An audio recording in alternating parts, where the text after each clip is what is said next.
ಅವ್ರ ಜೊತೆ ಗುರುತಿಸಿಕೊಳ್ಳೋರು ಪ್ರಯತ್ನ ಮಾಡ್ತಾ ಇದ್ದಾರೆ, ಸುದ್ದಿಗಳಿದ್ದಾವೆ. ಮತ್ತು ಅಜ್ನಿ ಕಾಗವಾಡ ಅವು ನಿಧಾನಕ್ಕೆ ಹತ್ತು ಹೋಗುವಂಥದ್ದು.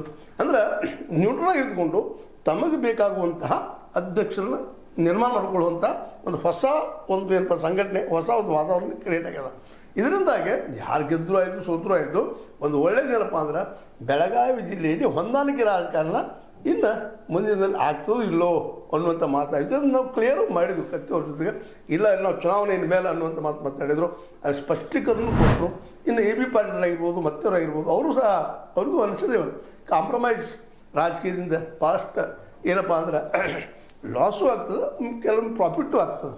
ಆ ಎಲ್ಲ ದೃಷ್ಟಿ ಇಟ್ಟುಕೊಂಡು ಇವತ್ತು ಸತೀಶ್ ಅವರು ಚುನಾವಣೆ ಮಾಡಿ ಹುಕ್ಕೇರಿಯಲ್ಲೇ ತಪ್ಪು ಮಾಡಿದ್ರು ಸರಿ ಮಾಡಿದ್ರು ಅವ್ರಿಗೆ ಬಿಟ್ಟಂಥ ವಿಷಯ. ಇವತ್ತು ಅವ್ರು ಆರೋಪ ಮಾಡ್ತಾರೆ, ನಾವು ಆರೋಪ ಮಾಡ್ತದೆ. ಆರೋಪಗಳೆಲ್ಲ ಸಿದ್ಧ ಆಗೋದಿಲ್ಲ ಈ ದೇಶದಲ್ಲಿ ಗೊತ್ತದ. ಯಾಕಂದ್ರೆ ರಾಜಕಾರಣಿಗಳು ಅಷ್ಟು ಪ್ರಬುದ್ಧರಿದ್ದಾರೆ ಮತ್ತು ಹಿಡಿದು ಹೊಂದಿದವರು ಇದ್ದಾರೆ, ಅಧಿಕಾರ ನಮಗೆ ತೆಗೆದುಕೊಂಡಂಥವ್ರು ಇದ್ದಾರೆ. ಆರೋಪ ಪ್ರತ್ಯಾರೋಪ ನಾವು ಕೇಳೋದು, ಸಂತೋಷ ಪಡೋದು, ನಕ್ಕು ಬಿಡುವಂಥದ್ದು ಅಷ್ಟ. ಅದೇನೂ ಇರಲಿ, ಬೆಳಗಾವಿ ಈ ನಮ್ಮ DCC ಬ್ಯಾಂಕಿಂದದಲ್ಲ ಈ ಚುನಾವಣೆ 19 ಇದೇ ರೀತಿ ಆಗ್ತದೆ, ಇವರೇ ಗೆಲ್ತಾರ, ಇವ್ರ ಕೈಲೇ ಆಗ್ತದೆ ಅಂತ ಯಾರಿಗೂ ಹೇಳಲಿಕ್ಕೆ ಸಾಧ್ಯ ಇಲ್ಲ. ಆದ್ರೆ ಒಂದು ಮಾತನ್ನು ನಾವಿಲ್ಲಿ ಗಮನಿಸ್ಬೇಕಾಗ್ತದೆ.